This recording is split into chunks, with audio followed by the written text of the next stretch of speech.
Everyone, welcome back to my channel. Students, हमने 11th standard के economics का total 4 chapter का जो है एक्सरसाइज सॉल्व कर दिया है। आज हम लोग स्टार्ट करने वाले हैं एक्सरसाइज नंबर नेक्स्ट, जिसका नाम है चैप्टर नंबर 5। तो चैप्टर नंबर 5 में स्टूडेंट्स हमने ऑलरेडी पूरा मैंने आपको जो है पढ़ा दिया है, जो कि प्लेलिस्ट में अवेलेबल है। आप वहाँ पर जाके वीडियो को वॉच कीजिए, चैनल को देखिए और मेरे चैनल को सब्सक्राइब कीजिए, क्योंकि आप सब्सक्राइब नहीं करते तो मुझे मोटिवेशन नहीं मिलता है, और अगर आप सब्सक्राइब करेंगे तो मुझे बहुत मोटिवेशन मिलेगा और मैं और ज़्यादा अच्छे से काम करूँगी। चलो, तो एक्सरसाइज में सबसे पहला क्वेश्चन है complete the following statement. Okay, तो सबसे पहला क्वेश्चन है यहाँ पे rural credit system assume importance of, because देखो, जब रूरल क्रेडिट सिस्टम का मतलब क्या होता है, जब गांव के लोगों को पैसा मिलना स्टार्ट होता है, पैसा मतलब इन द सेंस कि वो भी लोन ले पाते हैं, तो इससे क्या होता है कि उनकी saving are inadequate to finance farming and other economic activity. देखो, मेन पर्पस ये होता है लोन लेने का कि उनकी जो सेविंग होती है वो इनएडिक्वेट होती है, जो नेक्स्ट ईयर फार्मिंग के लिए उनके पास सफिशिएंट पैसा नहीं होता है, इसीलिए वो क्रेडिट लेते हैं through the bank. Next question हमारा, productive loans are economically justified because they are related to the agriculture production. देखो, हमने बताया है कि प्रोडक्टिव एक्टिविटी क्या होती है, जब आप कोई काम लाइक इनकम सोर्स के लिए करें तो उसे प्रोडक्टिव लोन कहा जाता है, और अगर आप सेल्फ कंजम्पशन के लिए करते हैं तो उसे अनप्रोडक्टिव कहा जाता है। ठीक है, तो यहाँ पर बोला है कि प्रोडक्टिव लोन इकोनॉमिकली जस्टिफाइड इसलिए है क्योंकि ये एग्रीकल्चर प्रोडक्शन से रिलेटेड होता है। थर्ड बताता है small farmers are unable to access rural credit provide by bank. क्यों? क्योंकि इसकी जो ट्रांजैक्शन कॉस्ट होती है वो बहुत ज़्यादा हाई होती है, इसलिए जो छोटे फार्मर होते हैं वो रूरल क्रेडिट को एक्सेस नहीं कर पाते हैं। नेक्स्ट क्वेश्चन है हमारा, the right of social disadvantage group can be safe, यानी कि हमारे गवर्नमेंट, हमारे देश की जो जनता है वो कब सेफ फील करेगी, जब जो गवर्नमेंट ने लॉ एंड ऑर्डर बनाए हैं उनका प्रॉपर एनफोर्समेंट होगा, तभी वो क्या फील करेगी, सेफ फील करेगी। क्वेश्चन नंबर 5 की बात करें तो quality of life of the rural people can be improved, यानी कि जो रूरल एरिया में रहते हैं उनका क्वालिटी ऑफ लाइफ कब इम्प्रूव होगा, जब उन्हें सेफ ड्रिंकिंग वाटर मिलेगा, हेल्थ मिलेगी और हाइजीन फैसिलिटी मिलेगी। क्वेश्चन नंबर नेक्स्ट है हमारा क्वेश्चन नंबर 2, जहाँ पे चूज़ द रॉन्ग पेयर, आपको रॉन्ग पेयर को चूज़ करना है। जैसे यहाँ पे बोला है शॉर्ट टर्म, तो यहाँ पे परचेज ऑफ फर्टिलाइज़र, ये करेक्ट है। यहाँ पे मीडियम टर्म बोला है to meet expenditure on marriage, ये मीडियम यहाँ पर आएगा अनप्रोडक्टिव लोन, तो ये जो होगा आपका, ये होगा रॉन्ग पेयर। ठीक है, तो ये आपका होगा रॉन्ग पेयर।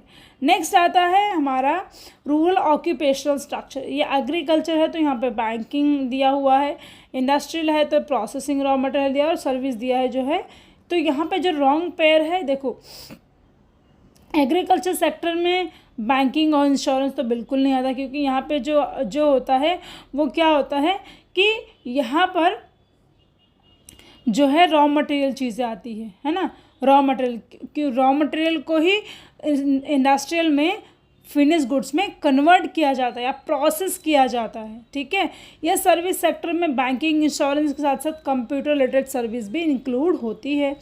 नेक्स्ट क्वेश्चन आता है assertion reasoning. Student, assertion reasoning का सिंपल सा मतलब ये होता है, आपको एक टर्म दिया हुआ है, उस टर्म के हिसाब से रीज़न भी दिया हुआ है, तो आपको ये आइडेंटिफाई करना होता है कि जैसे यहाँ पे अगर फर्स्ट स्टेटमेंट ट्रू है लेकिन ये रीजनिंग आपको सही नहीं लग रहा है, तो आपका आंसर होगा A is true and R is false.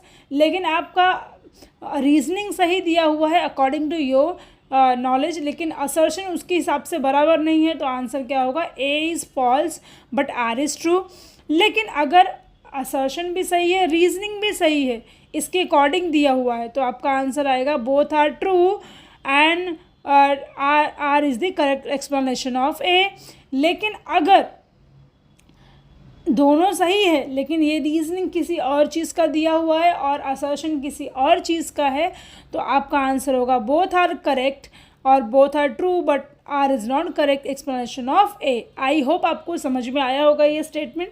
तो पहला स्टेटमेंट देखते हैं हम, Indian economy is predominant rural economy, it is true and as per 2011 census the country's rural population is almost 83.25 crores, that is 68.8% of population. तो ये answer है correct, यहाँ दोनों ही जो आंसर है वो ट्रू है एंड आर जो है उसका करेक्ट एक्सप्लेनेशन है। ठीक है, नेक्स्ट क्वेश्चन आता है, literacy is a powerful instrument of social economic change. Yes it is true, क्योंकि लिटरेसी अगर एक ही फैमिली का एक भी बच्चा अगर पढ़ लिख कर अच्छे पोस्ट पे चला जाता है तो उसकी इकोनॉमिक कंडीशन जो है वो काफ़ी सुधर जाती है ना। तो इसीलिए लिटरेसी जो है पावरफुल इंस्ट्रूमेंट है जो सोशल इकोनॉमिक चेंज ला सकता है। And empowerment of women helps to reduce gender disparity. Yes, अगर वुमेन एम्पावरमेंट रहेगा तो वो जेंडर डिस्पैरिटी यानी मेल फीमेल की जो डिस्पैरिटी है उसमें चेंजेस ला सकती है। देखो स्टूडेंट, ये दोनों ही करेक्ट स्टेटमेंट है बट आर जो है वो ए का करेक्ट एक्सप्लेनेशन नहीं है, इसलिए आंसर होगा fourth one, both A and R are correct but R is not correct explanation of A। I hope आपको समझ में आ रहा होगा। नेक्स्ट आता है, agriculture credit is mostly for unproductive purpose. ये करेक्ट नहीं है क्योंकि एग्रीकल्चर क्रेडिट जो है वो प्रोडक्टिव पर्पज़ के लिए दिया जाता है and agriculture credit is an important pre requisite for agriculture growth. देखो ये करेक्ट है बट असर्शन जो है वो रॉन्ग है, इसलिए आपका आंसर क्या बनेगा, A is false and R is true. देखो मैंने जैसे आपको टेक्निक बताया था वैसे ही यहाँ पर दिया गया है। Non institutional finance forms, next question है, non institutional finance forms an important part of rural credit and reasoning क्या दिया हुआ है, small farmers are unable to access because of borrow unfriendly product. अब देखो दोनों ही स्टेटमेंट करेक्ट है बट जो आर है वो करेक्ट एक्सप्लेनेशन नहीं है, इसलिए आपका आंसर क्या होगा, both are correct but R is not a correct explanation of A. I hope यहाँ तक समझ में आया है आप लोगों को। क्वेश्चन नंबर 4 की बात करते हैं। देखो स्टूडेंट्स, मैंने आपको स्टेटमेंट लिख के दिया है, इसका एक्सप्लेनेशन जो है मैं आपको ईजिली तरीके से बता दूंगी और आप लिख सकते हो। Next, identify question. देखो स्टेटमेंट को पढ़ने के बाद इसको आइडेंटिफाई करना है और इसको एक्सप्लेन भी करना है। पहला क्वेश्चन आता है, कुसुम ताई knowledgeably set up her business enterprise in the rural area so that people living there could be gainfully employed। इसका मतलब क्या हुआ, रूरल इंडस्ट्रियलाइजेशन यानी कि जब एंटरप्राइज यानी कि बिजनेस रूरल एरियाज़ में भी आएगा तो क्या होगा, लोगों का जो इनकम सोर्स है वो बढ़ेगा और लोगों को जॉब मिलेगी। इस कॉन्सेप्ट को कहते हैं रूरल इंडस्ट्रियलाइजेशन। नेक्स्ट आता है, Rao ji purchase a new tractor for his farm by taking a loan. अभी हमने थोड़ा टाइम पहले देखा था, जब एग्रीकल्चर प्रोसेस के लिए लोन लिया जाता है उसे productive loan, productive agriculture credit कहा जाता है। Next question, subsidized credit is provided by bank to small farmers for purchase of high yield variety of seeds। तो यहाँ पर जो है इसका मतलब क्या हुआ, शॉर्ट टर्म। देखो high yield variety of seeds यहाँ पे दिया हुआ है, यानी कि जब बीज को या इरिगेशन फैसिलिटी के लिए बैंक से लोन लिया जाता है तो ऐसे लोन को जो है क्या कहा जाता है, ऐसे लोन को हम लोग शॉर्ट टर्म क्रेडिट कहते हैं। ठीक है,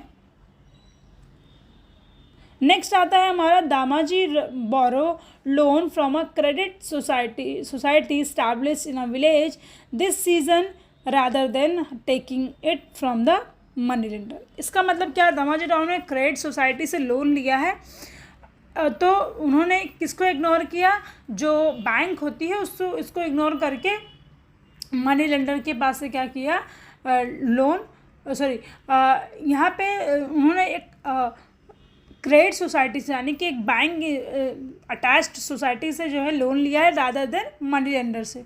तो ऐसा टर्म को institutional source of agriculture credit कहा जाता है।